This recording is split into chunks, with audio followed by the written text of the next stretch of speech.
Hello everyone, it's Tommy with Studio Sense. Today I'm going to present to you a fall haul. Yes, I put those two words together because they rhyme, but also it's true. The fragrances that I'm bringing to you today are all excellent for cooler weather, not only as the weather begins to get a little bit cooler, but also when it gets like supremely cold, when you're like bundled up and you're still wanting something that's going to be dark, rich, complex, and still be able to have other people smell it. And of course, we're adding a new layer of clothing to our bundle as we go out, and that is of course a mask. We still want something to be strong enough to be able to penetrate masks and our clothing. So today I'm going to bring you 4 heavy hitters that will actually do that. So when we return, we'll go over those, that, and more. So stay tuned.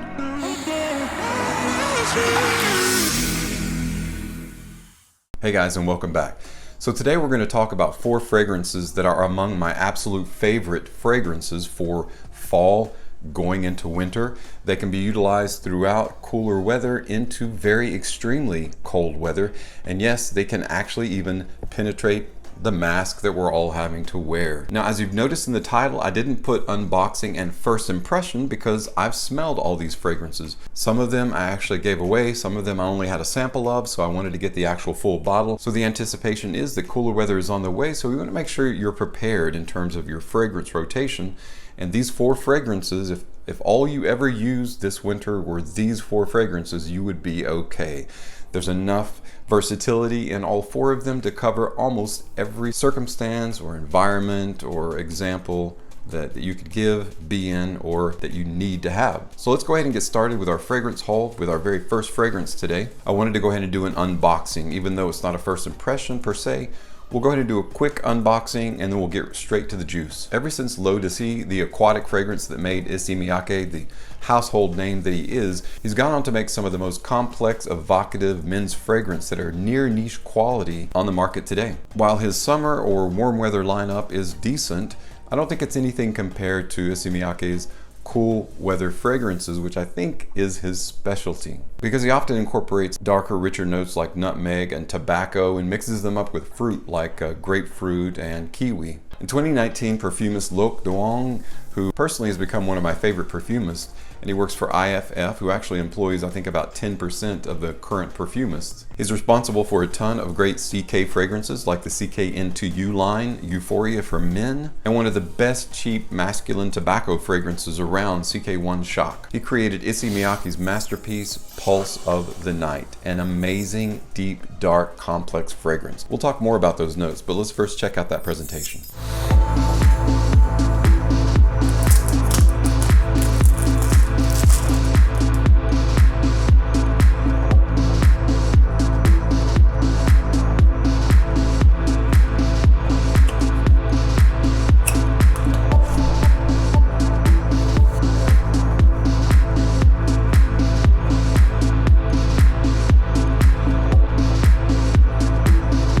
So that's the basic presentation of Pulse of the Night. It does have a matte finish, as you've noticed. It's got some gold lines going across, almost like wood, and it does follow that kind of bend of the bottle and that kind of the oval pattern or almost egg-shaped pattern of the bottle. So Issey Miyake likes his big bottles. The lids are very tall. They do snap on. Sometimes they're a little hard to get off, as you can see, but they snap on, they fit very well. You can actually hold the bottle by the lid. There's no issue with that or anything, although I always recommend never to do that just in case, you know, they become loose.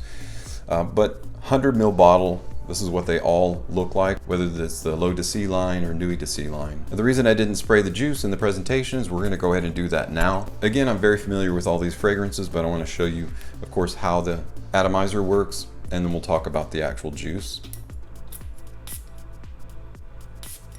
Ooyy Pulse of the Night does have a pressurized atomizer, so you can kind of gauge how much juice that you want, a little or a lot. So just be aware of that.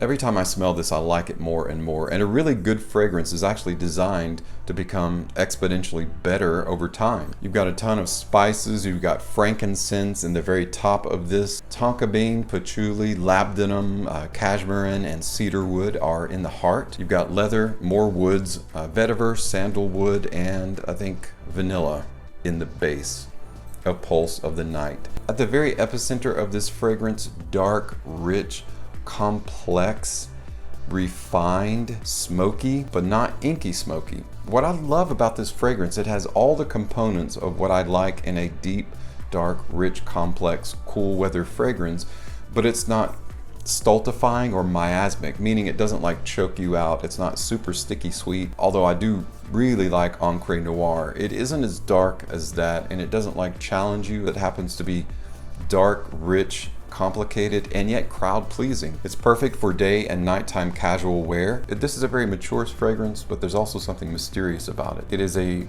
very serious, mysterious, it's a mysterious fragrance. I would say this is even a great date night fragrance. For those nights you want to wear something that makes a statement about who you are. Hey, I'm serious, but I'm also a little bit mysterious as well. This will bring attention to you in all the right ways. This is definitely a casual wear fragrance, but you can also dress it up. It's one of those refined fragrances that's, again, very much near niche-like quality. So this isn't a black tie fragrance by any means, but you can wear it to an upscale restaurant and feel very confident. So the vanilla and the sandalwood in this is like a handshake between the incense and the woods. It's very dark, rich, lightly sweet, but very woody. There's something very rich and almost exotic about woods and frankincense. And when those two mediums are met in such a fine way as they are in Pulse of the Night, it creates a really good synergy that is both captivating, it's elegant, and again, it's a bit mysterious and a little bit sensual. So again, all the best qualities in a cool weather fragrance from fall to winter time. Again, Pulse of the Night came out in 2019. It is an eau de parfum concentration and will go a long way in terms of your sillage trail, your projection, and your longevity. Prior to Pulse of the Night being released, I was introduced to this fragrance, but it actually came out before Pulse of the Night. And that's another Nuit de Sea flanker called Noir Argent, or if you want to be literal, black silver, I think. Noir Argent was released in 2018, was created by Dominique Ropion, again, another one of my favorite perfumers. This one I think is also on par with Pulse of the Night, so let's go ahead and check out that presentation.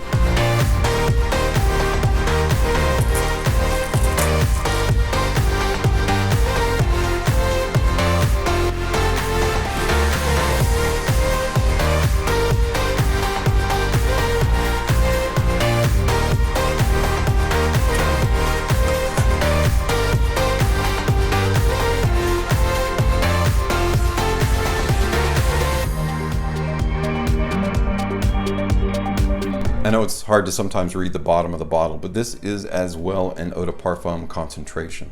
Again, the Nuit de Sea line is all pretty much the same in terms of presentation. I really do like that dark look. It's kind of like an idea of what you're getting into in terms of the juice itself. Dark, rich, complex, right? So this is somewhat of a gradient, and it's also not just a color gradient, but is also a sheen gradient. What I mean by that is this starts out matte and then it gradually goes into a shiny or glossy finish. So from matte to glossy, also from solid to opaque. So it's a really cool nod towards the darkness, the richness, the complexity of the fragrance itself. As I mentioned at the outset, some of the notes that Issey Miyake likes to see in some of his fragrance. This one in the top has grapefruit, nutmeg, pink pepper, black pepper, with heart notes of frankincense, saffron, and leather, resting on a base of patchouli, vetiver, myrrh. There's a ton of different kind of resins and woody notes in here. Let's go ahead and check out the juice. This one as well is like you can do just a little or a lot. Show you that. If Pulse of the Night is the casual answer to a date night, Noir Argent is kind of a dressed up version of that. Now, it is an appropriate name because this is a little bit cooler. It's spicy but cool, slightly balsamic. It'll put you in the mind of a little bit of powder, a little bit of balsamic, similar to Prada Luna Rossa Carbon, only definitely deeper, richer, darker. The resins in here work so well with the spices. You got a little bit of saffron, creating a slight dichotomy in the middle, which I really like. If you're looking for a leather fragrance that carries leather like Rojas Mustache, EDP, or even CH Privé, you're not gonna get that in this fragrance. The leather in here is like a nuance or a supplemental role that just buoys some of the other resinous notes and brings them together and kind of smooths and rounds out the edges. It makes this such a smooth and creamy, yet dark and mysterious. This one has a little bit more on the side of sexy, I would say, than does Pulse of the Night, although they're both equal probably in that mysterious aura area. This one is a little bit more refined, a little bit more dressed up. Both are at home in an upscale setting. Noir Argent probably a little bit more at home in an upscale setting than Pulse of the Night. Nuit de Sea, Noir Argent, Nuit de Sea, Pulse of the Night, both are fantastic. I think they belong in every man's winter staple in terms of fall to winter weather, winter rotation. Again, hats off to Loc Dong, Dominique Ropion for creating two masterpieces in my estimation. Pulse of the Night, Noir Argent. 2018 and 2019 were a lot better in terms of fragrance releases now that we've almost finished 2020. 2020 kind of sucked, to be quite honest, comparatively speaking, for fragrance releases. We went through some dry periods in both of those years, and then suddenly we had this influx of releases. In 2019, Antoine Maison-Dieu created a fragrance for Armani called Armani Code Absolu, and this is my absolute favorite of the Armani Code line. So let's go ahead and check out that presentation.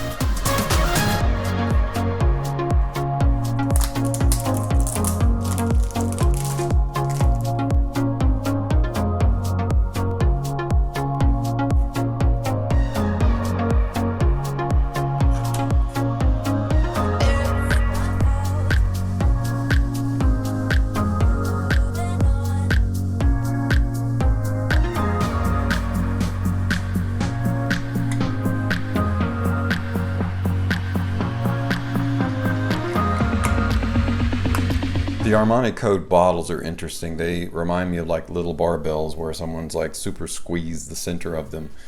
As they've got like a slight indentation, it bows in on both sides in the center and comes out to its full width on the top and on the bottom. And it has a really nice kind of opaque gold rich look to it with a black lid. And of course you've got the Giorgio Armani, the GA on the very top as well to signify it's a Giorgio Armani fragrance, and of course Armani Code Absolu on the very bottom. Now if you've watched my channel at all, you know that I'm a big fan of apple as a note in fragrance. Say for example, Hugo Boss Extreme has a very synthetic apple note, and I actually like it. I understand why some people don't like that. The note of apple in this fragrance is a lot more refined and real to me, even though it is still synthetic obviously, than in most other fragrances. In fact, this fragrance, the reason I feel like it's such a heavy hitter and belongs in every man's fall or winter rotation is its quality is incredible. All of these fragrances that we're going to talk about today or have been talking about are very nearly niche-like in terms of quality, presence, body, projection, longevity. They're all considered what I consider bangers. So far, all three of these have been like parfum. This is Code Absolu Parfum Pour Homme, so it's an eau de parfum concentration. Again, it is a true parfum, meaning that that expectation of projection and longevity are going to be there, and they definitely are with this one. Code Absolu is, as a flanker of the Code line, it contains the youthfulness of Profumo, but it also has its own unique maturity about it. In fact, it's a nice synthesis of both.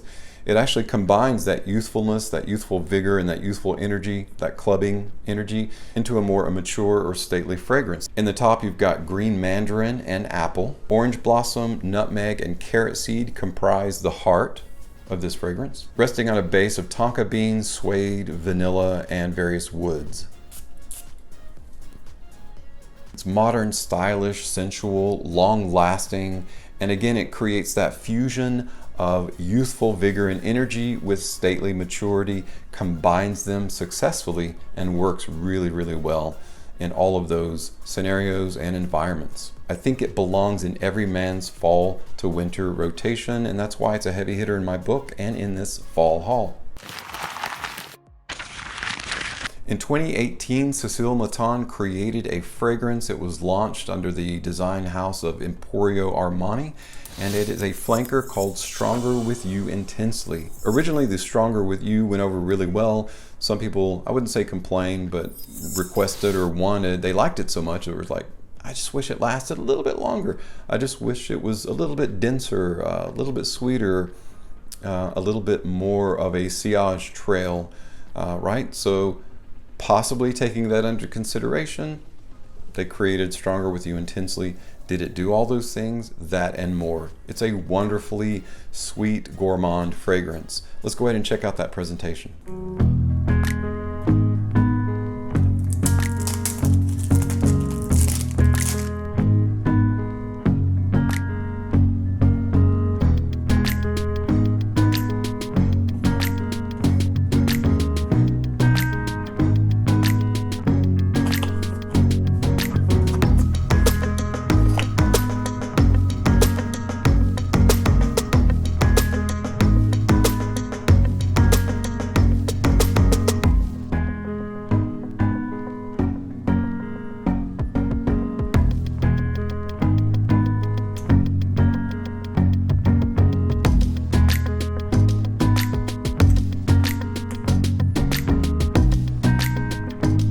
I love it when a fragrance looks like a good bottle of bourbon, and that's what that juice looks like. It's very dark and rich, and again, an indicator of what you're getting. And in this case, this is a very almost like a caramel or toffee oriented fragrance. From top to bottom, you get that sweet gourmand vibe. As you can tell, I have a sweet tooth when it comes to fragrances, and that's kind of one of my favorite type. That's not to say that that's all I wear or that's all I like. I like all kinds.